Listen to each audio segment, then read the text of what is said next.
బిడ్డలైన అన్నదమ్ములు అక్కచెల్లెల మధ్య గొప్ప వైరంతో కూడిన బ్రతుకులు మనం ఉండటం చూస్తాం. ఇద్దరి మధ్య సఖ్యత సాధ్యం పడదు. అనేకమైన భేదాలు ఉంటాయి. అభిరుచులు వేరు, తలపులు వేరు. భార్య భర్తలుగా ఉంటారు. వారిద్దరికి కూడా అనేక విషయాలు డీవియేషన్స్ అంటే పసగైన విషయాలు కాంప్రమైజ్ అయ్యి రాజీ పడి అలా కొనసాగుతూ ఉంటారు. కానీ అనేక విషయాలు భర్త భార్యకు, భార్య భర్తకు కూడా ఇబ్బందికరంగానే ఉంటారు. ఎంతటి అన్యోన్య సహవాసం అయినప్పటికీ ఆ కుటుంబీకులు ఇద్దరి మధ్య కూడా భేదాభిప్రాయాలు సహజంగా కనబడుతూనే ఉంటాయి. పైకి మనం చెప్పలేకపోయినా బయట వారు చూడలేకపోతున్నప్పటికీ లేఖనంలో ఆదికాండము 6వ అధ్యాయం 12వ వచనంలో దేవుడు భూలోకమును చూచినప్పుడు అది చెడిపోయి ఉండెను. చాలు, ఇది చెడిపోయిందంటే మనుషుని దేవుడు చక్కగా పుట్టించాడు, యథార్థవంతుడిగా పుట్టించాడు, మంచివాడిగా పుట్టించాడు. ఆయన ఎలాంటి వాడు అలాంటి వాడే. అందుకే ప్రతిదినము కూడా ప్రభు అయిన దేవుడు భూమి మీదకి వచ్చేవాడు. ఆయన తన పిల్లలైన ఆదాము హవ్వలను కలుసుకోవడానికి ఆయన భూమి మీదకి వచ్చినట్టుగా మనం చూస్తాం. ఆదికాండం 3వ అధ్యాయం చదువు భాగం 8వ వచనం. చల్లబోడును ఆదామును అతని భార్యయు తోటలో సంచరించిన దేవుడైన యెహోవా స్వరము విని అలాగన చల్లపూట ప్రతిరోజు కూడా ఆదాము అతని యొక్క భార్యలతో గడపటాక, ఆదాము అతని యొక్క భార్యతో గడపటాక తన పిల్లలు వీరు భూమి మీద ఉన్నారు. భూమి అంతా కూడా భూగోళము, భూమి మీద ఉన్న సమస్తము కూడా ఆదాము హవ్వకి ఇచ్చాడు. ఆయన పరిశుద్ధ స్థానంలో ఉన్నాడు. ఆయన యొక్క సింహాసనం ఆకాశం మీద ఉన్నది. అయితే ప్రియులారా, ఆయనకును తన పిల్లలైన ఆదాము హవ్వలకు ఏ భేదము లేదు. ఆయన పరిశుద్ధుడు, వీరుడు పరిశుద్ధులే. ఆయన నీతిమంతుడు, వీరుడు నీతిమంతులే. చాలా కాలం, బహుకాలం, ఎన్ని వందల సంవత్సరాలు అలా దేవుడు ఆదాము హవ్వలు కలిసి ఉన్నారు. ఒకనొక రోజున దేవునికి విరోధి అయిన వాడు, మనకు కూడా విరోధే, శత్రువు లేక అపవాది అయిన వాడు వాళ్ళని శోధించడం ద్వారా దేవుని మాట కంటే మనకి మనుషు స్వభావం ఏంటంటే, పిల్లలుగా స్కూల్కి వెళుతున్నప్పుడు వాళ్ళు మంచి నేర్చుకోవడానికి మనం ఎంతో తాపత్రయపడతాం, ప్రయాసపడతాం. అక్కడ కూడా టీచర్స్ కూడా ఎంతో ప్రయాసపడతారు. కానీ మంచి కంటే కూడా వాళ్ళు కొంత మంచికి మించిన రీతిగా అల్లరి నేర్చుకుంటారు, కానీ కూడా నేర్చుకుంటారు. లోకమంతా ఆగుంది. 30 మందో 50 మందో పిల్లలుంటే 2-3 కనుక దేవుని ఇంట్లో నుంచి వెళ్ళిన పిల్లలు ఒకవేళ భయభక్తులతో ఉన్నప్పటికీ ఆ యొక్క మిగిలిన 25 మంది 30 మంది యొక్క ప్రభావం ఎవరి మీద ఉంటుంది? మన పిల్లలు అనుకునే వాళ్ళ మీద కూడా ఆ చెడుకు నోటంట వచ్చినంత తేలికగా మంచి వాళ్ళకి రాదు పిల్లలు. అది లోక స్వభావం అంటారు. అందుకని ఇక్కడ 12వ వచనంలో 6వ అధ్యాయము 12వ వచనంలో భూమిని చూచినప్పుడు, దేవుడు భూలోకమును చూచినప్పుడు అది చెడిపోయాడు. భూమి మీద సమస్త శరీరులు తమ మార్గం చెరిపివేసుకుని ఉంది. దేవుడు చాలు, ఇంతవరకే. భూమి మీద సమస్త శరీరులు తమ మార్గం చెరిపి వేసుకుని ఉండేది. 11వ వచనం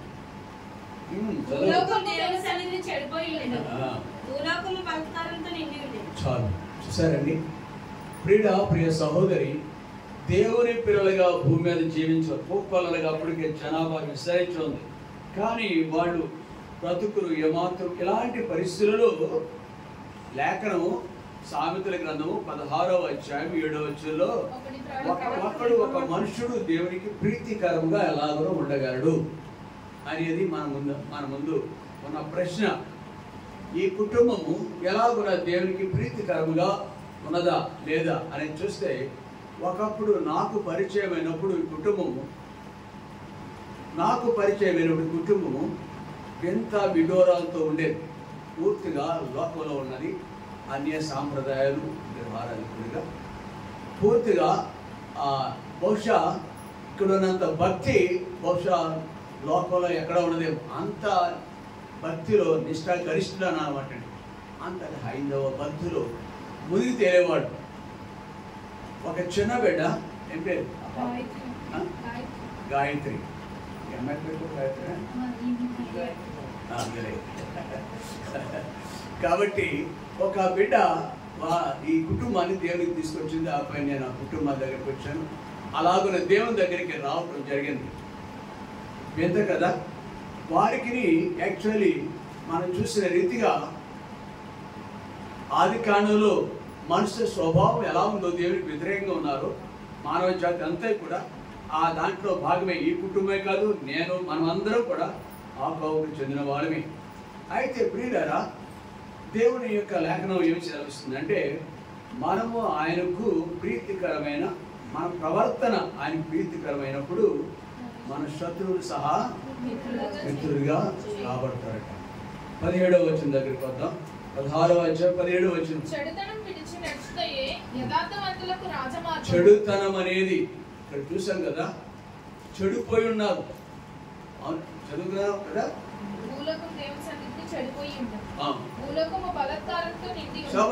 అంటే వాళ్ళ దగ్గర బహుశా ఎంత భయంకరమైన స్థితి లోకం అంతా కూడా నిండి ఉంది. ఈ దుస్థితిలో వచ్చి దేవుడు దగ్గరికి రావాలని, తిరిగి రావాలని నిజానికి మనుషులు ఏమంటే ఉండాలి.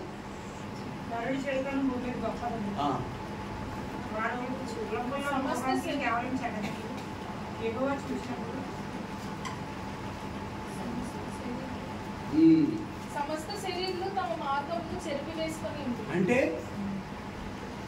దేవుడే కారణం దానికి. సమస్త శరీరులు తమ మార్గమును చేరుకొస్తున్నారు. మార్గం సరైనది, అది మంచి మార్గమే. యథార్థవంతులుగా మనల్ని పుట్టించాడు. రంగు ఏదైనా, భాష ఏదైనా, ఏ ప్రాంతమైనా మనుషులను చక్కగా పుట్టించాడు. కానీ ఏ భేదం లేకుండా అందరూ పాపం చేసి దేవుడు అనుగ్రహించు మహిమకు దూరం అయిపోయిన దుస్థితిలోకి వెళ్ళిపోయినారు అనమాట. ఆయనను దేవుడు కరుణా సంపన్నుడు కనుక తిరిగి మనము 17వ వచనం ప్రకారం చెడుతనం విడిచి నడుచుటే ఆ స్థితిలోకి దేవుడు మనల్ని తీసుకురావాలి. ఆ చీకట్లో నుండి, చెడులో నుండి, పాపంలో నుండి, పాపం ఇష్టమైన బ్రతుకులో నుండి మనల్ని దేవుడు వెలుపలకు తీసుకురావాలని ఆశపడుతున్నాడు. పేతురు రాసిన మొదటి పత్రిక 2వ అధ్యాయం, మొదటి పత్రిక 2వ అధ్యాయం 1-2 వచనాలు. ప్రభువు దయాళుడని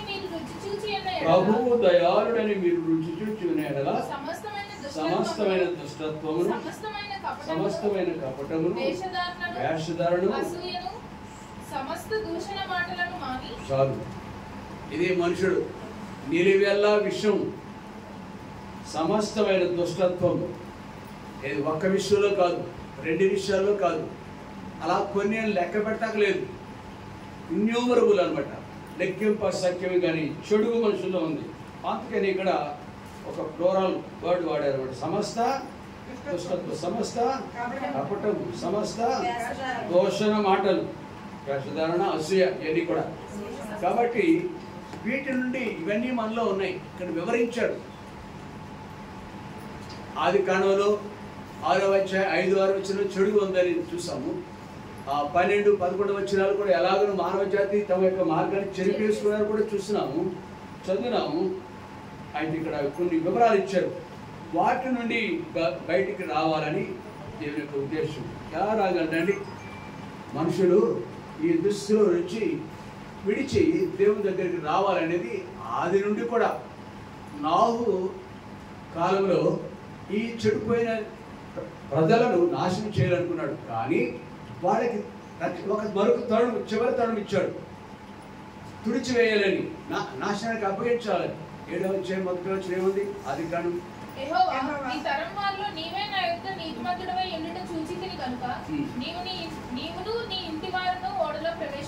కాబట్టి నువ్వు ఒక్కడవే అర్హుడు. కానీ ఒక్కడికైతే వాడక్కర్లేదు.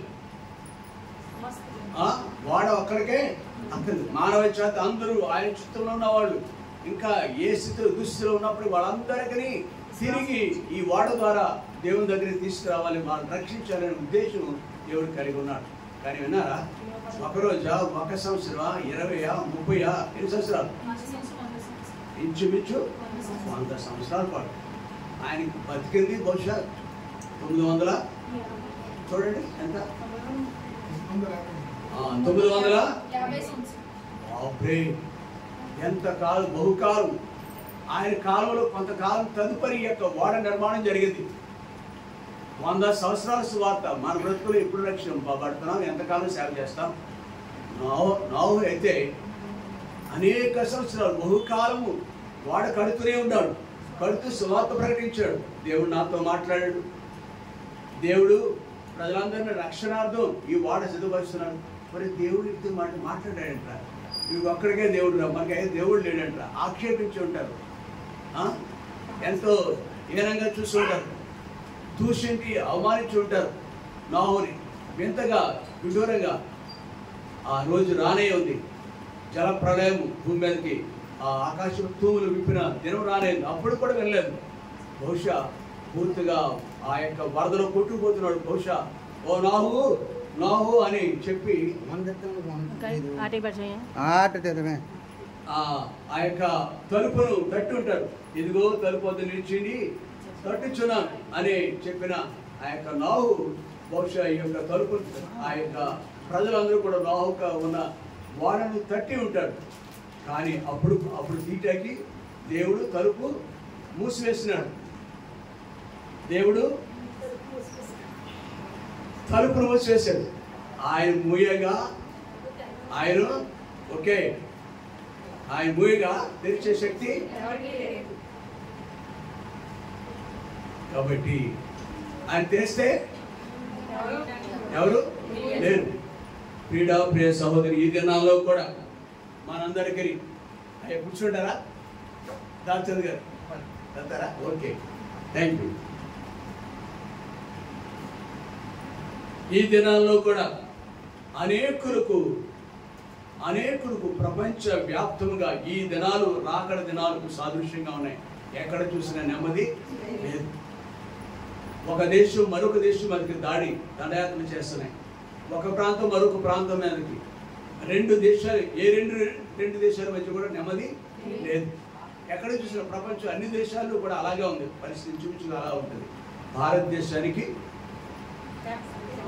కూర్చేయట్లేదు పాకిస్తాన్. చెప్పండి, గట్టి మాట గట్టిగా చెప్పండి. అంటే న్యూస్ పేపర్ మధ్య ఉంటుంది.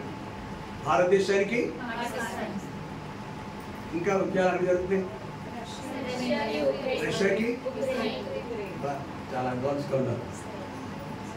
అలాగున ఇజ్రాయెల్ దేశానికి ఇరాన్కి యుద్ధం మొన్నటి వరకు. ఇప్పుడు కూడా ఇజ్రాయెల్ దేశానికి గాజా ప్రాంతం హమాస్కి ప్రాంతానికి యుద్ధం జరుగుతుంది. అలాగని నెమ్మది అనేది భూమి మీద లేకుండా ఉంది. ప్రియులారా, ఈ అంచె దినాలకు సాదృశ్యంగా ఉన్నాయి. అయితే ఈ దౌర్భాగ్యమైన దినాలు, అంచె దినాల్లో తిరిగి చెడుతనము 17 వచనం ప్రకారం 16-17 ప్రకారం చెడుతనము విడిచి నడుచుటే యథార్థవంతులకు రాజా. అయితే ఈ స్థితిలో నుంచి వెలుపలికి రావాలని ఎంతో దేవుని దూతలు, దేవుని యొక్క ప్రతినిధులు, స్వార్థికులు, సంఘము, విశ్వాసులు అనబడేవారు ఆయా సమయాల్లో దేవుడు అనుకూలించిన సమయాలలో, దేవుడు ప్రోత్సహించిన సమయాలలో ఆయా స్థలాలకు వెళుతున్నారు. వ్యక్తులతో మాట్లాడుతూనే ఉన్నారు. రండి రండి అని దేవుని దగ్గరికి ఆహ్వానిస్తున్నాం. ఈ దినాల్లో కూడా ఆ పనిలో భాగంగానే మనం కూడా ఈ స్థలానికి వచ్చినాం. ప్రియుడ, అలా ఆహ్వానంలో ఉన్న సత్యం ఏమిటంటే, ఈ పేతురు రాసిన పత్రికలో 2వ అధ్యాయంలో 1, 2, 3 వచనాల్లో ఉన్న దుస్థితిలో నుంచి మనను ఆ యొక్క చెడు నుంచి వెలుపలికి తీసుకురావాలని ఆయన ఉద్దేశం. దాని వరకు మన ప్రభువైన యేసుక్రీస్తు వారు కేవలం బోధించడానికి మాత్రమే కాదు, కానీ క్రియాపూర్వకంగా ఆయన పాపములకు వచ్చే జీతమైన మరణానికి ఆయన అప్పగించుకున్నాడు. శిలువ మరణం, శాపగ్రస్తమైన శిలువ మరణానికి ఆయన అప్పగించుకున్నాడు.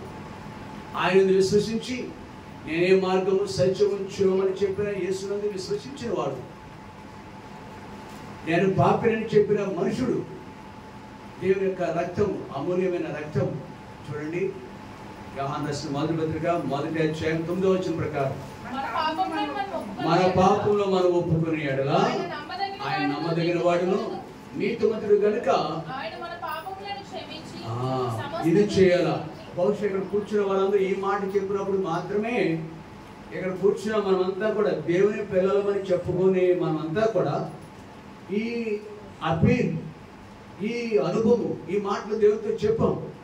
7వ వచనం ప్రకారం అప్పుడు యేసుక్రీస్తు యొక్క రక్తము ప్రతి పాపమును కడిగి ప్రియ సహోదరి, ఎప్పుడైతే ప్రభుని యేసు వద్దకు వస్తామో, ప్రభా పాపిని నేను నోటితో ఒప్పుకుంటాము, హృదయమందు విశ్వసిస్తాము, క్రీస్తు యొక్క రక్తము ప్రతి పాపమును కడిగి, అలాగున మనము ఎంతటి దుస్థితిలో ఉన్నప్పటికీ, దౌర్భాగ్య స్థితిలో ఉన్నప్పటికీ క్షమించడానికి దేవుడు ఇష్టపడినాడు. ఆ యొక్క దుస్థితి నుంచి వెలుపడికి తీసుకురావడానికి కొరింథీయులకు రాసిన 2వ పత్రిక 5వ అధ్యాయం 17వ వచనం ప్రకారం నూతనమైన సృష్టిగా మనం చేయబడ్డాం. చదువు. కాగా ఎవడైనను క్రీస్తు, ఇదొక్కటే మార్గం, ఇదొక్కటే మార్గం ఎవరికైనా కానీ. ఆయన ఒక్కడే దేవుడు, సృష్టి ఆది సంభూతుడు, ఆది అంతమైనవాడు, భూత భవిష్యత్ వర్తమాన కాలంలో ఏకరీతిగా ఉన్నవాడు అనువాడు అని చెప్పినాడు ఆయన. నేను తప్ప మరో దేవుడు ఉన్నట్టు నాకు తెలియదని దేవుడే ప్రకటించాడు. ప్రియ సహోదరి, ఇలాగున ఆయనందు విశ్వసించినాము, ప్రభునందు విశ్వసించినాము, మన కొరకు లోకానికి వచ్చినారని ఆ విశ్వాసంలో భాగమై ఈ కుటుంబం కూడా ప్రభు వద్దకు వచ్చింది, మనము ఆయన దగ్గరకు వచ్చినాం. కాబట్టి నూతన సృష్టిగా మనం చేయబడ్డాం. రాజుల యొక్క 2వ గ్రంథంలో, రాజులు 2వ గ్రంథం, రాజులు 2వ గ్రంథము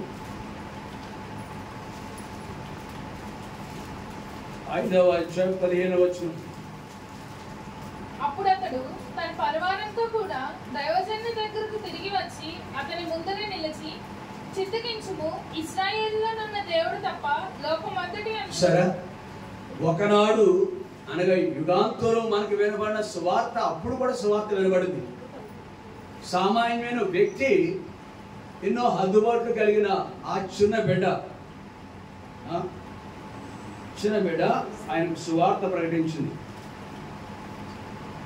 2వ వచనం, 5వ అధ్యాయం 2వ వచనం. సిరియన్ 3వ వచనం. అది షోమ్రోన్లో ఉన్న ప్రవక్త దగ్గర నా ఏలిన వాడు ఉండవని సిరియన్లు గుంపు గుంపులుగా బయలుదేరి ఇశ్రాయేలు దేశం మీదకి పోయి ఉండేది. వారు అచ్చటి నుండి ఒక చిన్నదాన్ని చెరకొని తేగా అది నయమాను భార్యకు పరిచారం చేయ, దేవుని ప్రజల మధ్య నుంచి బందీగా చెరలోకి వచ్చిన ఒక బానిసగా వచ్చిన ఒక చిన్న బిడ్డ, ఎన్ని హద్దుబాట్లు ఉంటాయండి, స్వేచ్ఛ ఉంటుందా? దేవుని గురించి ఆలోచించడానికి, దేవునిలో ఆనందించడానికి కూడా వీలు ఏమాత్రం ఉండదు. ఎందుకంటే తన వాళ్ళు అనేవాళ్ళు లేరు, ఆ స్వేచ్ఛ స్వాతంత్ర్యం లేవు. పని మనిషి బానిసగా ఉన్నది. ఆ స్త్రీ దేవుని గురించి ఆలోచించడం మాత్రమే కాదు కానీ తన ఇంటి యజమానైన, దేశానికే అధిపతి, సైన్యాధిపతి అంటే రాజుతో సమానమైన ఉద్యోగం స్థాయిలో ఉన్న వ్యక్తి, సింహాసనం కలిగిన వ్యక్తి, అలాంటి వ్యక్తి గురించి ఆలోచించి అది సోమ్రోలో ఉన్న ప్రవక్త దగ్గర నా ఏలిన వాడు ఉండవాలని ఎంతో కోరుచున్నాను. అతడు నా ఏలిన వారికి కలిగిన కుష్ఠరోగం బాగు చేరి తన యజమానురాలతో ఒక మాట, దేవుని గురించి ఒక మాట, ఆయన ఎవరో, ఆయన స్వస్థపరిచేవాడు, ఆయన జీవం కలిగిన వాడు, ఆయనకు సమస్త అధికారం ఉన్నది, పాపం మీద అధికారం ఉన్నది, రోగాల మీద అధికారం ఉన్నది. ఆ ప్రభువు దగ్గరికి నా యజమానుడు వెళ్ళ అంటే దేవుని గురించి ఆలోచన మాత్రమే కాదు, ఎదుటి వ్యక్తి గురించి అంటే వీడియో బాగా వస్తలేదు అడుగుతున్నాడు. ఏం చేద్దాం, ఇంటికి వచ్చిన వీడియో ఏంటి కాలు పిల్లలు అనుకున్నాము, మిగిలిన వాళ్ళు ఎలాగ అనుకుంటారు.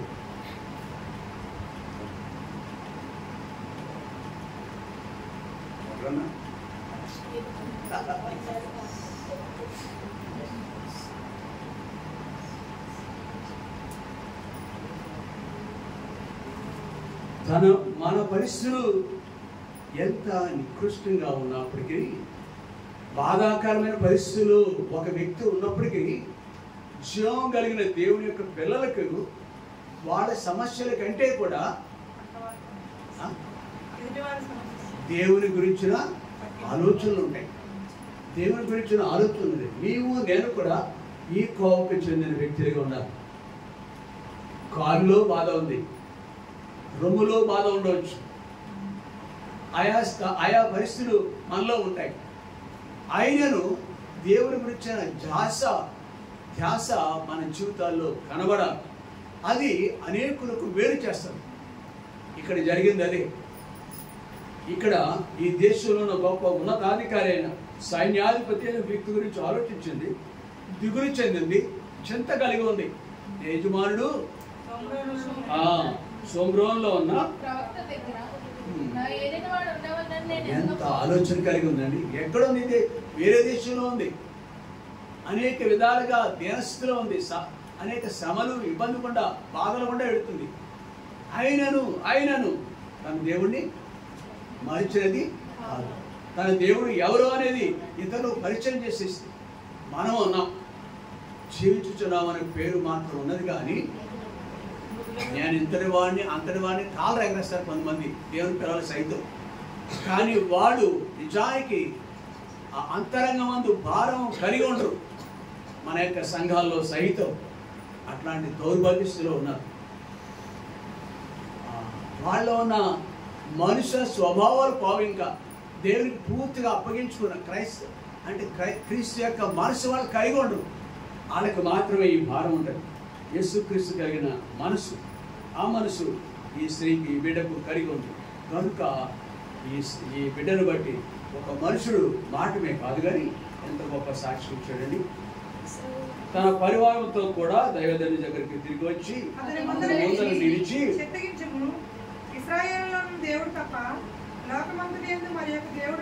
ఆ సాక్ష్యం, ఏ సాక్ష్యం? చిన్న బిడ్డ యొక్క సాక్ష్యం. అక్రాల్ ఒక అందుబాటు కలిగిన పని. వెలుపల బహుశా గృహాల్లో కూడా ఉండరు వాళ్ళు. వెలుపల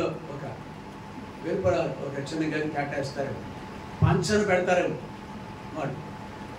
అలాంటి స్థితిలో ఉన్న ఆ బిడ్డ తన దేవుని యొక్క మహిమార్త చెప్పిన ఒక్క మాట ఈ వ్యక్తిని, దేశానికి అధిపతిని, ఈ మనిషి మార్చివేస్తుందండి.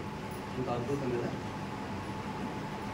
ఇశ్రాయేల్లో ఉన్న దేవుడు తప్ప లోకమందంతటి అందును బహుశా ఆ దేశంలో ఎంతమంది దేవతలు ఉంటారు, దేవుళ్ళు ఉంటారు, ఎంత విగ్రహాలు ఉంటారు. అది కూడా చెప్పారు చాలా కలదం ఉంది. కాబట్టి ఇశ్రాయేల్లో ఉన్న దేవుడు తప్ప లోకమందంతటి అందును ఈజ్ ద ఓన్లీ గాడ్. ఆయనే దేవుడు. ప్రపంచం అంతట్లోకి అవునా కదా? ఆయన చెప్పేదే మనం కూడా, ఆయన చెప్పేదే మనం చెప్తున్నాం. నాకు సహోదరి తనకు ఎదురైందంటే బాధ, నేను శ్వాసపత్రిక వేస్తుంది. అవునా? బాధతో ప్రార్థన చేస్తుంది. ఇక్కడ దౌర్భాగ్యమైన లోపల ఒప్పుకోరు. కళ్ళు ఉంటాయి, చెవులు ఉంటాయి, హృదయం ఉంటుంది, కానీ దౌర్భాగ్యస్తులు ఉన్నారు. కానీ దేవుడు ఎరిగిన తదుపరి ఇలాంటి అనుభవంలోకి, అంతేకాదు బహుశా అతడు తన పరివారంతో కూడా, పరివారం అనే మాట ఎక్కడ ఉంది చూడండి. అంటే చాలా మంది చూస్తున్నారు, టీవీలో చూస్తారు. ఒక మనుషుడు కూడా అంత సైన్యం ఉండదు చూసారా? బ్లాక్ క్యాట్ అంట, జెడ్ కేటగిరీ, జెడ్ ప్లస్ బందోబస్తు అంట. చూడండి, అప్పుడు ఒక సైన్యాధిపతి అంటే ఎంతమంది వచ్చి తెలుసా? ఒక రథం కాదు, రథం మీద ఇరుడా, ఇంకా మిగిలిన రథాలు కూడా కొంతమంది రథం మీద ఇచ్చాడే లేదా? రాజుకి రథం ఉంటుంది. అంతటి ఉన్నత కొన్ని వందల మంది వచ్చి ఉంటారు ముందు వెనక. వాళ్ళందరికీ వాడు అరే నిజంగా ఈయన దేవుడు అనుకున్నాడు. వాళ్ళంతా నోటితో ఒప్పుకొని ఉంటారు, ఒక్కడు మాత్రమే కాదు. జీవితం ఎలాగునా చదువు. అప్పుడు యెహోవాకు తప్ప దహన బలైనను మరి ఏ బలైనను ఇతరమైన దేవతలకు నేను ఇకను అర్పింపను. ఎక్కడున్నాడు గతంలో? అవునా? హలో, అతను ఎక్కడున్నాడు గతంలో? అక్కడే ఉన్నాడు. మనం ఎక్కడ ఉన్నాము? ఈ కుటుంబం ఎక్కడ ఉంది? మన మైండ్ ఎలా టీచర్ చెప్తారు. కాబట్టి ప్రియుడా ప్రియ సహోదరి, గతంలో ఉన్న మన బంధకాలు అన్నిటి నుండి మనం ఎలా విడుదల పొందామో అలాగే ఈ కుటుంబం, ఈ వ్యక్తి కూడా ఇతను బట్టి కొన్ని వందల మంది అదే రోజున దేవుని నోటితో ఒప్పుకుని ఉంటాడు. అలాగున చెడు తెరముని విడిచిన ఈ యథార్థవంతుడైన ఇతడు దేవునికి ప్రేమేడండి, ప్రీతి కడము. మొదటి మాట, దేవునికి ప్రీతి, ఒకరి యొక్క జీవితము, ఒకరి ప్రవర్తన యెహోవాకు ప్రీతికరమైనప్పుడు ఆయన వారి శత్రువులు సహా దేశమంతా మిత్రులైపోయి ఉంటారు. ఇశ్రాయేల్ దేశం శత్రు దేశం వరకు అతనికి, అవునా, ఒకరికొకరు శత్రువులు ఇప్పుడు కూడా దేశాల్లో కూడా. అందుకే ఒకరి మీద ఒకరి నమ్మకం లేక కొన్ని ప్రజలకు కూడా ఖర్చు పెట్టండి దేశాలు డబ్బు. దేని ఖర్చు పెడతారు తెలుసా? ఆయుధాలకు మనుగుండు. అమ్మ బాబురే, ఎంత ఎంత వేరు ప్రజలకి నిజానికి ఖర్చు పెడితే బంగారు దేశం అయిపోతుంది. పేర్లు మాత్రం నేను స్వర్ణాంధ్ర అని ఇట్లాంటి కాదు గొప్పగా చెప్పుకోవచ్చు, కానీ పేరు మాత్రమే. ఆ పేరు కూడా స్వర్ణాంధ్ర అని పేరు కూడా బంగారంతో రాయలేరు, ఖర్చుకోవాలి కదా.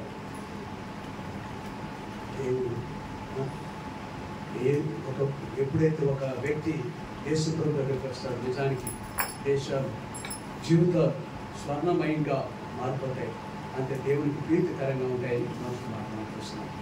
రెండవది, ఇక్కడున్న వారు కూడా బహుశా అలాగే మనలో కొన్న కానిది కూడా దేవుడి యొక్క ఆ దర్శనాన్ని బట్టి, ఆయనలో నూతన సృష్టిగా చేయబట్టి మనం కూడా మన జీవితంలో ప్రీతికరంగా మాట్లాడాలి. ఇక్కడ 17వ వచనంలోనే తన ప్రవర్తన కనిపెట్టువాడు, 17వ వచనంలో రెండవ మాట, తన ప్రవర్తన, అవునా కదా, తన ప్రవర్తన కనిపెట్టువాడు ఒకటి దేవుని ప్రీతికరంగా మారటమే కాకుండా అతని యొక్క ప్రాణము కాపాడుకుంటాడు అన్నమాట. నిత్య నాశనం నుంచి విడుదల పొందే వాడిగా ఉంటాడు. చూడండి, ఎప్పుడు మనము దేవుడికి ప్రీతికరంగా ఉంటాము, మన బ్రతుకంతా కూడా దేవునికి అప్పగించుకుంటాం. కీర్తన గ్రంథము 15వ అధ్యాయం, కీర్తన గ్రంథము 15వ అధ్యాయం.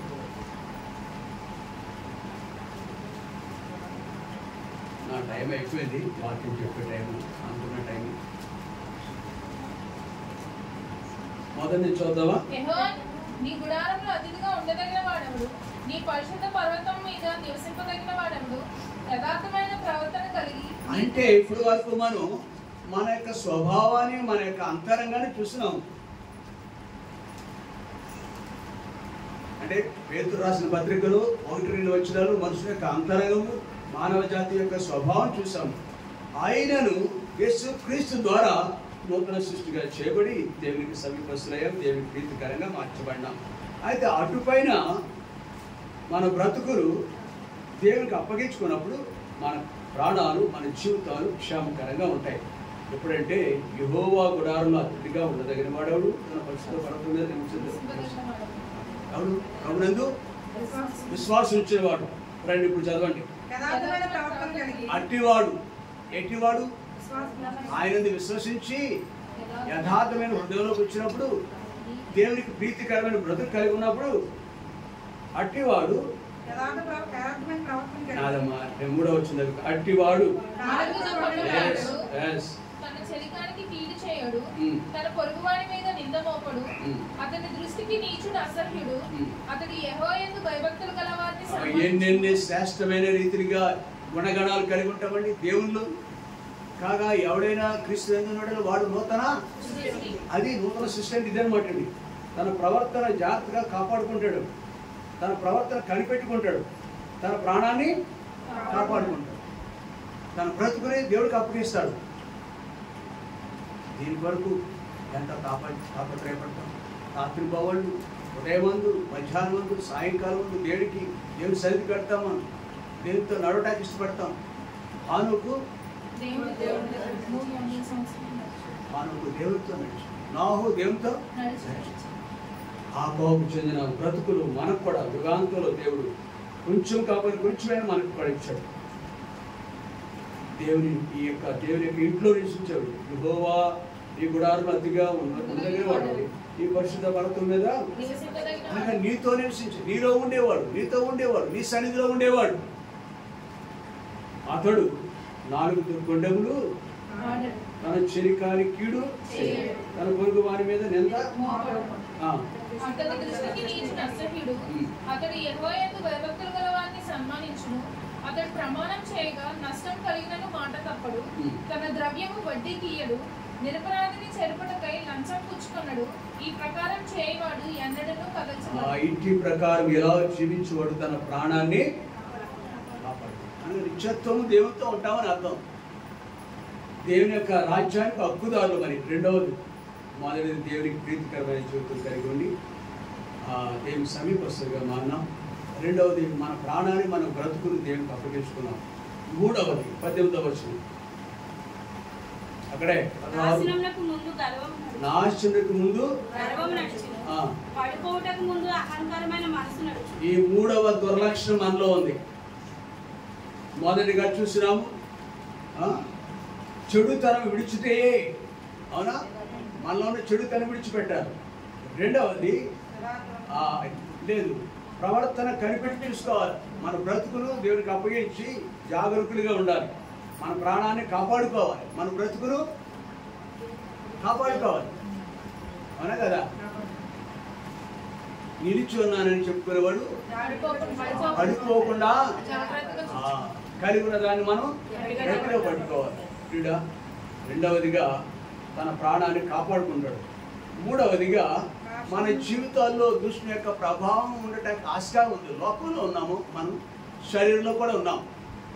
కాబట్టి ఎప్పుడైనా ఏదో విధంగా ఏదో రీతిగా దుష్టుడు మనం శోధిస్తూనే ఉంటాడు. ఒక కాని మాట సహితము మన నోట వచ్చినప్పుడు దేవునికి ఆయాసం కలిగిస్తాం. అలాంటి శరీర దౌర్బల్యం కలిగిన వాడు మనం. అయినను దేవుని చూసినప్పుడు మనం తిరిగి దేవుళ్ళు ఆయన ప్రీతికరంగా మన బ్రతుకులు ఉంటాయి. చూడండి, మనలో సాధారణంగా ఈ యొక్క గుణలక్షణాలు రావటానికి ఉన్నాయి. గర్వము మరియు అహంకారం అనేది రావటానికి ఆస్కారం ఉంటుంది. కాబట్టి వీటి నుండి మనం విడుదల పొందే వ్యక్తులుగా ఉండాలి. దానియేలు గ్రంథము 4వ అధ్యాయము, దానియేలు గ్రంథము 4వ అధ్యాయం. ఎలాగున నెమ్మదిగా మనలో చొచ్చుకొస్తుందో కాని లక్షణాలు చొచ్చుకొస్తాయో అనేది లేఖనంలో స్పష్టంగా మనకు కనిపిస్తుంది. దానియేలు గ్రంథం 4వ అధ్యాయం 29వ వచనం. 12 నెలలు గడిచిన పిమ్మట అతడు తన రాజధాని యగు బబులోనులోని నగరునందు సంచరించుచుండగా, రాజు బబులోనని ఈ మహా విశాల పట్టణము నా బలాధికారమును నా ప్రభావ ఘనతను కనుపరచుటకై నా రాజధాని నగరంగా నేను కట్టించినది కాదా అని తనలో తాను అనుకున్నాను. ఏమంటే ఇల్లు కట్టినోడు ఏమనుకుంటారండి? మాట ఫోటో దిగాలనుకోండి, ఎంత బాగుంది నా ఫోటో. ఆ ముక్కుకున్నా చూసుకుంటూ ఉంటారు, మెడలో ఉన్నా చూసుకుంటూ ఉంటారు. అసలు పక్కన ఏమన్నా వేలాడుతుంటాయి. ఏమి వేలాడతాయి? అవి కూడా ఇతరులు అంటారు. ఈ మాట చూసి, ఈ ఫోటో చూసి ఇతరులు అంటారు బాగుంది ఫోటో. మనలో ఒక విధంగా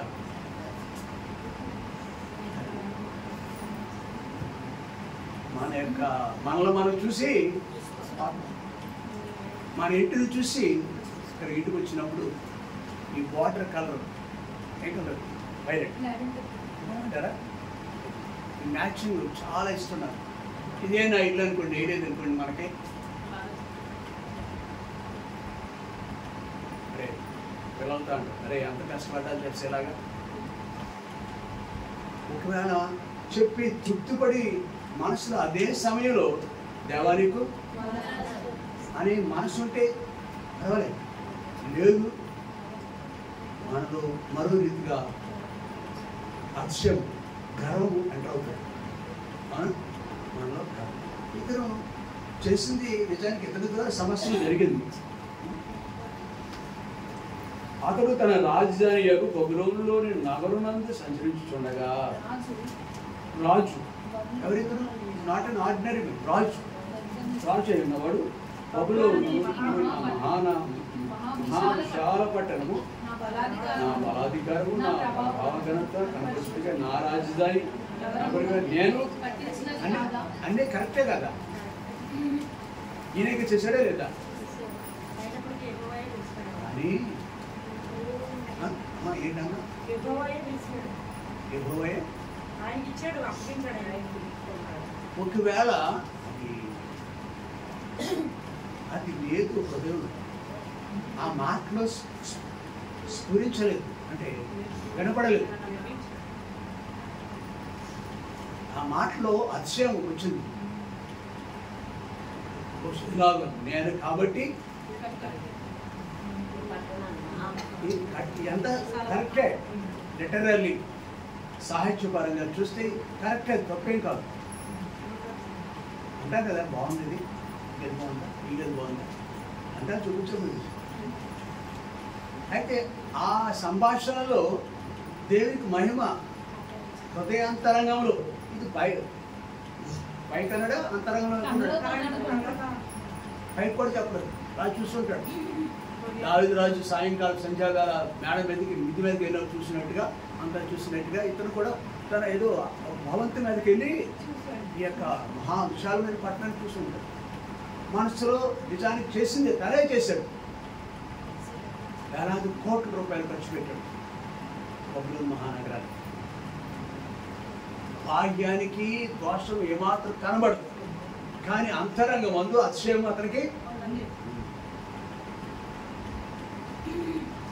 కాబట్టి అది కూడా దేవుడు చూస్తాడన్నమాట. నీ నా హృదయాలలో, మన సంభాషణలో, మన జీవితాల్లో, ఆయా పరిస్థితుల్లో ఇలాంటిది ఉన్నప్పుడు దేవుడికి ఏమాత్రం ఇష్టం లేదు. అందుకే 18వ వచనం మనం చదువుకున్నాం కదా, సామెతల గ్రంథం 16వ అధ్యాయం. నాశనకు ముందు మాటికి గొప్ప రాజు, గొప్ప రాజు. దేవుడు గొప్ప మహాపట్నం కట్టడానికి దేవుడు సహాయం చేశాడు. అయితే ఇవన్నిటిని బట్టి తన అంతరంగంలో దేవునికి స్తుతి మహిమ అనేది ఆపాదించిన సందర్భం కనిపించదు. కనుక వెంటనే దేవుడు వాటితో మాట్లాడినాడు. ఏముందని? ఆకాశం నుండి ఒక శబ్దము వచ్చెను, ఏదనగా రాజుని నెప్పదురెదురు, ఇదే నీకు ప్రకటన, నీ రాజ్యం నీ యొద్ద నుండి తొలగిపోయింది. ఎంత కీడండి! మరేదో వచ్చిన నష్టమైంటే బాగుంది. ఈ రాజ్యము నీ యొద్ద నుండి తొలగిపోయింది అంటే ఎంత భ్రష్టత్వం! ఈనాటి రాష్ట్రాన్ని పాలించే వాళ్ళు ఉన్నారే, దేశాన్ని పాలించే వాళ్ళు ఉన్నారే, ఎంత నడమంత్రపు సేవ తెలుసా? నడమంత్రపు సేవ ఎంత అవుతారు. అకస్మాత్తుగా అధికారం వస్తే, ఊహించే రీతికి అధికారం వస్తే శిక్ష ఉంటుంది కదా, గట్టిగా ఉంది. మనుషుడు ఏమిస్తాడు? మన జీవితాన్ని జాగ్రత్తగా. మూడవది, మొదటిగా మన జీవితాలన్నీ ప్రీతికరంగా ఉండాలి దేవుడికి ఉద్దేశం. రెండవది, మన ప్రాణము కాపాడుకోవాలి. అవునా? అంతేనా? మన ప్రాణం కాపాడుకోవడానికి ఆయనకు మనలను అప్పగించుకోవాలి, ఆయనకు అప్పగించుకోవాలి. మనకు మన ప్రాణాన్ని ఆయనకు అప్పగించుకోవాలి. మూడవది ఏం చదువుకున్నాం? 18వ వచనం, గర్వము మరియు అహంకారం ఈ చోటు లేకుండా గొప్ప రాజే దిక్కుమాలిన పశువుగా మారిపోయాడు. వెంటనే దేవుని యొక్క స్వరం వచ్చేసింది. ఆయన మనసులోనే అనుకున్నాడు, ఏ దోషం కొంతమంది చంపినట్టు కానీ, జైలుకి పంపించినట్టు కానీ, ఇంకోటి లేదే. ఎంత జాగరూకుడిగా ఉండాలి మనం, ఎంత జాగరూకుడిగా ఉండాలి. కాబట్టి ఈ మనుషుడి దృష్టికి మనకే కనపడవచ్చు, ఎదుటి వ్యక్తి కూడా కనపడదు, కానీ దేవుడు మాత్రం మనలో ఉన్న దాన్ని బట్టి శిక్షించే ఆస్కారం ఉంది. జాగ్రత్త పడాలని లేఖనాలు మనం హెచ్చరిస్తున్నాం. మనకు వచ్చిన మాట తీసుకొని ముగించుకుందాం. 19వ వచనం, గర్విష్ఠులతో దోపుడు సొమ్ము పంచుకొనుట కంటే దీన మనసు కలిగి దీనులతో పొత్తు చేయటం. ఎక్కడ ఉంటారు వీళ్ళు? ఏ దేశంలో ఉంటారు?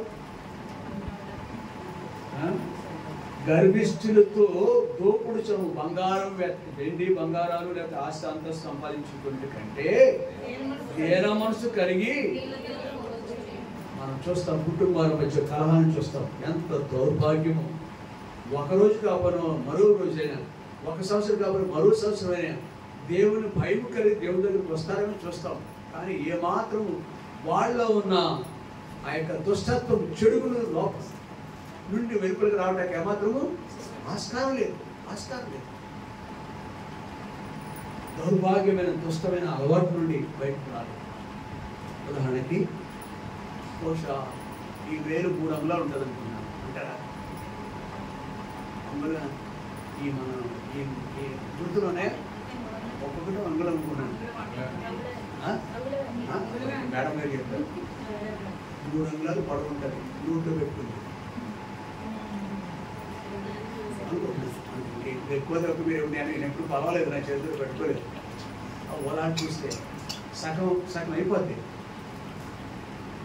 పడతారా?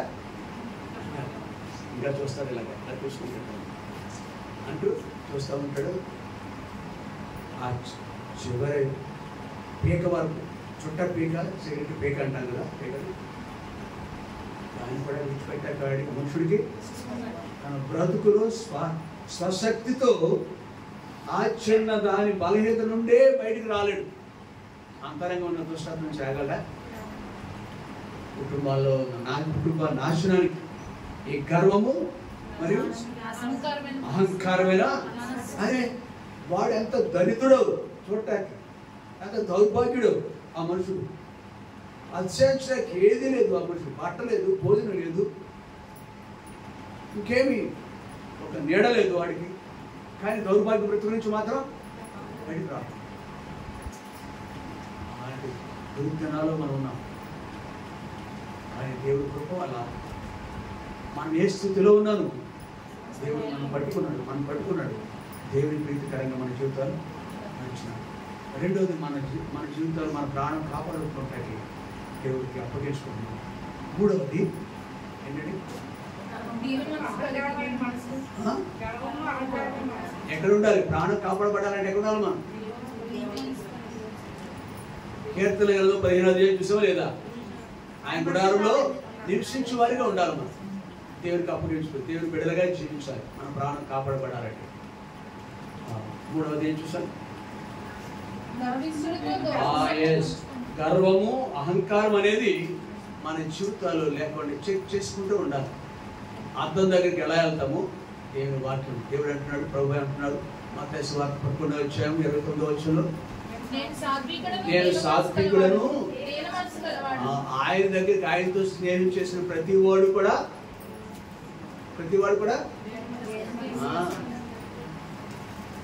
అప్పుడు అంటాడు ఆయన, ఎప్పుడైతే ఆయనను విశ్వసించి ఆయనతో స్నేహం చేస్తాము.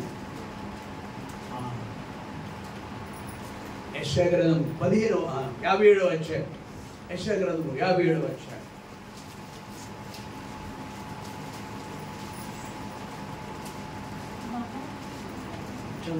మహాగణుడును మహోన్నతుడు పరిశుద్ధుడును నిత్య నివాసైన వాడు ఇలా సెలవిచ్చున్నాడు, నేను మహోన్నతమైన పరిశుద్ధ స్థలంలో నివసించువాడును, ఆయనను వినయంగల వారి ప్రాణం. ఎంతటి గరుడైన ప్రభు ఒక మనుషుడు వైపు దినవెల్లా చేతులు చాపుతున్నాడు. ఓ మనుషుడా, నా వద్దకు రా, నీ బ్రతుకు నాకు ప్రీతికరంగా చేసుకుంటా అన్నాడు. ఓ మనుషుడు నా వద్దకు రా, నీవు నాకు ప్రీతికరంగా మారిపోతా అంటున్నాడు. అంతేకాదు, నీ ప్రాణాన్ని కూడా నేను కాపాడుతాను. తన ప్రాణాలను కాపాడుకుంటాడు. దేవుడు దొరుకుతాడు. గర్వము, అహంకారమైన మనసు నుంచి మనం వెలుపలికి రాగలం.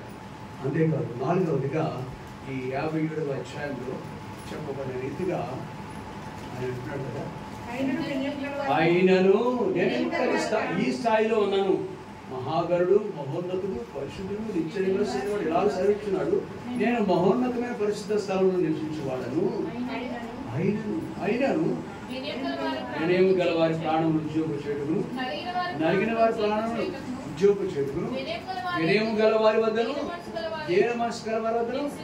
స్వతహాగా స్వాభావికంగా ఏ స్త్రీ పురుషులకి ఈ లక్షణం ఉండదు. ఏది? వినయము గలవారును, దీన మనసు. ప్రభు అయిన దేవుడు మత్తయి సువార్త 11:29 చెప్పిన రీతిగా నేను సాత్వికుడు దీన మనసు గలవాడును కనుక నీ మీద నా పాడి ఈ కాడి కిందకు ఉండాలి. ఈ కాడి కిందకు రావాలి. మనం నీ ఉద్యోగం ఉండవచ్చు, నువ్వు గృహిణిగా ఉండవచ్చు, నువ్వేదో వ్యాపారం కూడా చేస్తూ ఉండవచ్చు.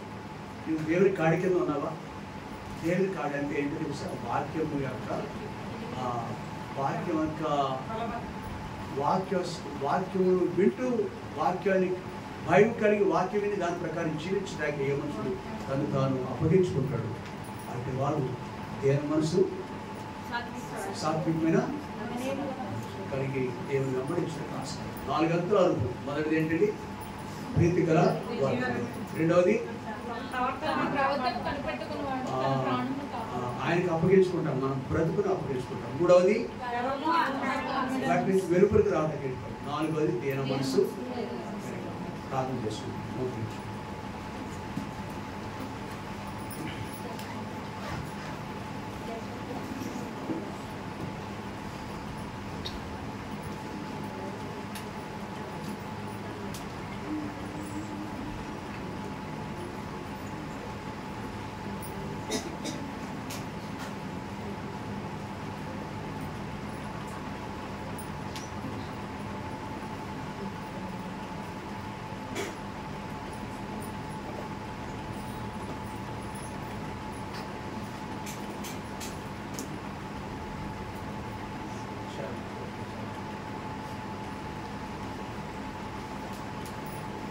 చూడుము ఈ క్షణమే కల్వారిని, ప్రేమ ప్రభువు నీకై నిలచుండెను, గొప్ప రక్షణనివ్వ శ్రీ యేసుడు, సిలువలో వేలాడుచున్నాడుగా, సిలువలో వేలాడుచున్నాడుగా. మానవులెంతో చెడిపోయి మరణించెదా మారి తలపోయెదా. మానవులెంతో చెడిపోయి మరణించెదా మారి తలపోయక, ఎరుగారు మరణమునికమని నరకమున్నదని వారెరుగారు, ఎరుగారు మరణమునికమని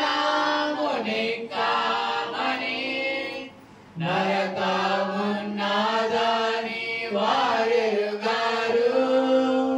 చూడుము ఈ క్షణమే కల్వారిని, ప్రేమ ప్రభువు నీకై నిలచుండెను, గొప్ప రక్షణనివ్వ శ్రీ యేసుడు, సిలువలో వేలాడుచున్నాడుగా, సిలువలో వేలాడుచున్నాడుగా. మనం విన్న వర్తమాన ప్రకారం మన బ్రతుకులు ఎంతటి దుర్బలమైనప్పటికీ ఆయనకి ప్రీతికరంగా మాట్లాడుతుంది. ఇక్కడ మన ఇంటి వారికి మనం ఇష్టంగా ఉన్నాం, ఇష్టం లేకపోవచ్చు. ఈ లోకంలో వ్యక్తులకు ఎలా ఉన్నా మన జీవితాలు దేవునికే ప్రీతికరంగా మాట్లాడతాం. కేవలం మన హృదయం ఆయన ఇచ్చాం, మన ప్రాణాలు కాపాడుకుంటాం ఆయనలో నివసిస్తాం. కానివి ఏదో సమయంలో మనల్ని వెంటాడుతాయి. గర్వము, అహంకారం అనే స్వభావాలు మనుషులు అడుగులు వస్తాయి, మాటల్లోనే స్ఫురిస్తాయి. అలాగే స్ఫురించిన మాటలో కనబడిన దాన్ని బట్టి కూడా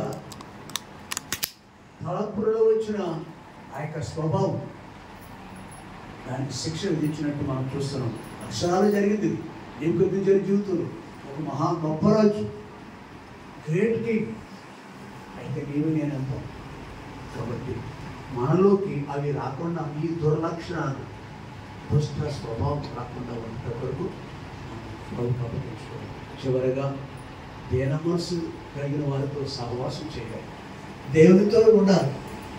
ఆ కాడికి సులువైన తేలికైన కాడి కింద ఉంటే ఆ మనసు కలిగి మన పుణ్యం తీర్చుకోవాలి. కోర్ఫోల్డ్ 4 ఆశీర్వాదం దేవుడు సహోదరుడు ఇర్మియా ప్రార్థన చేస్తాను.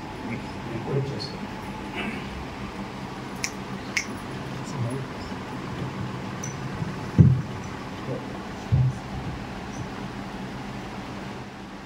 మహాపరిశుద్ధుడైన తండ్రి, మీ మహాపరిశుద్ధమైన నామాన్ని బట్టి మీకు వందనాలు, స్తోత్రాలు చెల్లించుకుంటున్నాను. మరి ఈరోజు ఈ యొక్క గృహం యొక్క చుట్టూ ఉన్నటువంటి గృహాల వారికి గృహాన్ని భక్తులు ఇవ్వడానికి మీ గురించి ప్రకటించిన సువార్త మీరు చూపించిన మహాకర్ని బట్టి మీకు వందనాలు, స్తోత్రాలు. మరి దేవానికి స్తోత్రాలు చెల్లించుకుంటున్నాను. ఈరోజు శుభమాలక్ష్మి వేడుకలో జరిగిన స్వార్థ కూడిక విషయంలో మాటల్లో చూపించిన మహాకర్ని బట్టి మీకు వందనాలు, స్తోత్రాలు మీరు అంగీకరించారని మేము నమ్ముతున్నాం. ఈ సేవకు నిలబెట్టుకునే వాక్యం ద్వారా నాతోని గృహస్థులతో అందరితో మీరు ప్రత్యేకంగా మాట్లాడుతూ వచ్చినారు. ప్రభా, నా యొక్క ప్రవర్తన నీకు ప్రీతికరంగా ఇష్టంగా ఉంటే నాకు శత్రువులైన వారు కూడా మిత్రులుగా నేను నాచే దేవుడిగా ఉంటావని నేను సెలవిచ్చిన లేఖన సత్యాలను బట్టి నీకు వందనాలు, స్తోత్రాలు. ఆయన మొదలు కాలంలో ఎలాగా మనుషులు రోగాలు చనిపోయిన వారుగా, ప్రభావ మార్గాలు సెటివేసిన వారుగా, ప్రభావ బలత్కారులుగా ప్రభావ ఉన్నారు, అలాగే మనుషు కుమారు అక్కడ దినాల్లో కూడా ఉంటారని చెప్పారు. ఇప్పుడు కూడా లోకము అలాగే ఉందని ఈ వాక్యం ద్వారా మాతో మీరు మాట్లాడుతూ వచ్చారు. ప్రభావ గర్వము, అహంకారము, మూర్ఖత్వము ఇవి క్రైస్తవులుగా మాలో ఉండకూడదని చెప్తూ వచ్చారు. ఆయన మాలో ఉంటే దానివల్ల మాకు ఎంతో నష్టం కలుగుతుందని, సాత్వికులుగా దీనమనసు కలిగిన వారిగా ఉండాలని ప్రభుని లాభం చూపించాలని చెప్తూ వచ్చారు. నెబుకద్నెజరు తన హృదయంలో బహుశా ప్రభా తనకున్న అధికారాన్ని బట్టి, ప్రభా తన రాజ్యాన్ని బట్టి, తన దేశాన్ని బట్టి, విశాలమైన తన దేశాన్ని బట్టి తాను ఒకవేళ అతిశయపడినాడేమో లోపల. ప్రభా తాను ఏ విధంగా తన రాజ్యాన్ని కోల్పోయాడో మీరు మాట్లాడుతూ వచ్చారు. దేవానికి వందనాలు, స్తోత్రాలు. ఏ విధంగా ప్రభా తాను పశు మనుషుగా కలిగిన వాడు అయిపోయాడో మీరు మాట్లాడుతూ వచ్చినారు. అటువంటి అహంకారము, గర్వం, మూర్ఖత్వము అనేది మాలో కూడా ఉండకూడదని, అది పడిపోవడానికి, నాశనానికి కారణమవుతుందని మీరు చెప్తూ వచ్చారు. సాతాను యొక్క మనస్సు సాతాను గర్వించి పరలోకం భూమి మీద ప్రియబడిన నాయన ప్రభా దేవా నట్లుగా నీ యొక్క వాక్యం చెబుతుంది. దాల్సింది గారిని జ్ఞాపకం చేసుకుంది. ఆయన చేస్తున్నటువంటి ప్రభా పనిలో ఆయనకు రావాల్సిన ఆశీర్వాదం దీన్ని దయచేయండి. ఆయన పని చేయించుకుడు ప్రభా పనివారి చేత ఆయన కావాల్సిన జ్ఞానం తిరిగి దయచేయండి. ప్రభు చూపించండి. సంతోష్ కుమార్ గారిని జ్ఞాపకం చేసుకోండి, బలపరచండి. హైదరాబాద్లో ఉద్యోగం చేస్తున్న జ్ఞాపకం చేసుకోండి. తన జాబ్లో తను తోడుగా ఉండండి. అదేవిధంగా రీతిగా జ్ఞాపకం చేసుకోండి. ఆ బిడ్డ కూడా మంచి ఉద్యోగం రావడానికి సహాయం చేయండి. చేసేపని జ్ఞాపకం చేసుకోండి. చిన్న బట్టి ఉద్యోగం బట్టి వ్యవస్థలుగా చేపట్టాలని మీరు చూపించిన మహాకర్ని బట్టి మీ పనిలో, మీ పరిచయంలో బలమైన సాధనలు అన్నిటిగా వాడబడటానికి దేవానికి వందనాలు. మీరు చూపించిన మహాకర్ని బట్టి వందనాలు. వెలుగుగా లోకానికి వెలుగుగా ఉండటానికి, ఇంటివారికి వ్యవస్థానం మీద పెట్టుబడి దీపం ఉండటానికి, అందుచూ ప్రకాశం దీపం ఉండటానికి మీరు చూపించిన మహాకర్ని బట్టి వందనాలు, స్తోత్రాలు. వచ్చిన బిడ్డలందరినీ జ్ఞాపకం చేసుకోండి. అలానే ఉన్న వాక్యం విడిచిపెట్టకుండా హృదయంలో కలుపుకొని వాటిని మరలా కావలసిన వాక్యం దయచేసిందిగా కోరుకుంటూ సమస్త మహిమ ఘనత నీకే చెల్లించుకుంటూ ఏసీ పరిశుద్ధులను ప్రార్థిస్తూ వేడుకొంచున్నాము తండ్రి. పరిశుద్ధమైన మా తండ్రి, నమ్మకమైన మా ప్రభువాన్ని మనం చెల్లించుకుంటున్నాం. ఈ వాక్యపు వెలుగులో మా అంతరంగ స్థితిని స్వపరీక్ష చేసుకోవడానికి ఎలాగునా నీకు ప్రీతికరంగా మా బ్రతుకులు ఉంటాయో అని సత్యాలు 1-2 తలంపులు ప్రభు మమ్మల్ని తీసుకొచ్చినారు. నీ లేఖనం ఉన్నతమైనది, శక్తివంతమైనది, జీవం కలిగింది. అది 2 అంచులుగా కట్టం బట్టి వాడిగా అది మా ప్రాణాత్మ గురువులు సైతం దూరునంత బట్టి వెళ్ళి పరిశోధిస్తారు. ప్రభా మమ్మల్ని యోగ్యులుగా చేస్తారు. అలాగున ఆ సిరియా దేశపు సైన్యాధ్యక్షుడు వేరు పొందాడు. దేవా బుద్ధి వచ్చినప్పుడు తిరిగి నెబుకద్నెజరు ప్రభా నీ మీద ఆధారపడ్డాడు. ఎలాగున మా ముందున్న పెద్దలు దేవా నీ కాడికలకు వచ్చినప్పుడు ఆశీర్వాదం పొందినారు. నీకు దూరమైనప్పుడు కీడుకుండా వెళ్ళారు. అలా మేము ఎలా ఉంటున్నామనే సత్యాన్ని స్వపరీక్ష చేసుకోవటం చెప్తాడు. వల్ల ఒకరి యొక్క జీవితం ప్రీతికరంగా ఉండాలంటే ఈ ప్రియకుమారుని యేసు క్రీస్తు వద్దకు రావాలి. ఈ కుటుంబము అట్లాంటి అనుభవం కలిగి ఉంది.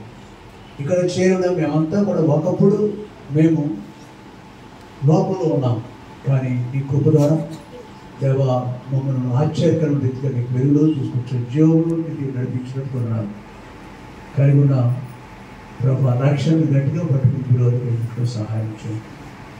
సహోదరుడు దాసన్ గారు చేసిన ఆ పనిలో ప్రభా తోడండి. తన కింద వర్కర్స్ ఉన్నారు.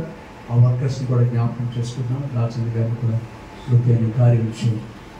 ప్రభా కుమారుడు కిరణ్ హైదరాబాద్లో జాబ్ చేస్తున్నాడు. తనకి మళ్ళీ ప్రాజెక్టు వర్క్ను బట్టి మారవలసిన అవసరం ఉంటుందేమో అని కొంత డౌట్ ఉంది. ఏది ఏమైనా పెట్టుకోబెడను తన యొక్క భవిష్యత్తుని కలుపుకొస్తున్నాను. అలాగే వీడు జోసెఫ్ కొరకు తన యొక్క భార్య రీతు కొరకు కూడా ప్రార్థిస్తున్నాను. సహోదరి సంతోష్ కుమార్ని కూడా జ్ఞాపకం చేసుకోండి.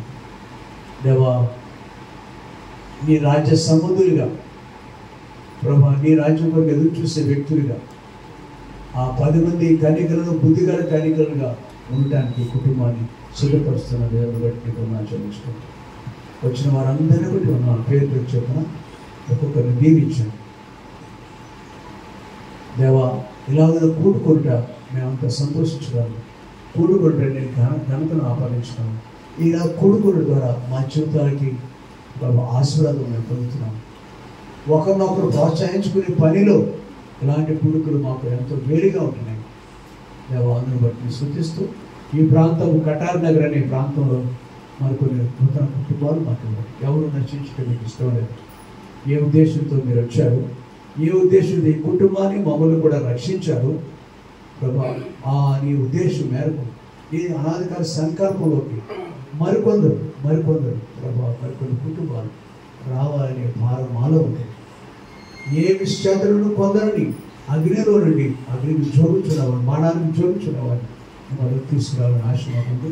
ఈరోజు కూడా ప్రియులు కొంతమంది ప్రభావ స్వార్థ పనిలో భాగంగా పత్రికలు పంచిపెట్టినారు. కొన్ని దోషాలు ఎదురుపుడు కూడా ఎదురైంది. ఎందుకు ప్రభావ ఈ పనిలో ఎంతవరకు మాకు తోడే ఉంటున్నాను. కుటుంబంలో మాకు సహాయం చేసిన కుటుంబాన్ని దీవించాను. వచ్చిన వారు కూడా దీవించాను. పెడుతున్నారు ఈ సంగతి వార్త వచ్చాను. ఈ రోజున మా మధ్య లేని కుటుంబాలు సహోదరులు రవికుమార్ కుటుంబం గతంలో ఇక్కడ ప్రార్థన పెట్టినప్పుడు కుటుంబం ఉంది. సహోదరి చంద్రకాంతమ్మ కుటుంబం కూడా ఈ ఇంటికడ మీటింగ్లో ఉన్నారు. అలాగా ఆయా కుటుంబాలు మా మధ్య లేవు. తిరిగి తిరిగి భర్తీ చేయగల దేవుడు ఎరిగి ఆయా స్థలాల్లో వారిని కూడా జ్ఞాపకం చేసుకుంటూ మమ్మల్ని అప్పగించుకుంటూ యేసునామమున స్తుతించి ప్రార్థించి వేడుకుంటున్నాం తండ్రి. తండ్రి అయిన దేవుని ప్రేమ, కుమారుని యేసుక్రీస్తు వారి యొక్క కృప, పరిశుద్ధాత్మ యొక్క అన్యోన్య సహవాసం సదాకాలం చేయడం మనకి తోడైన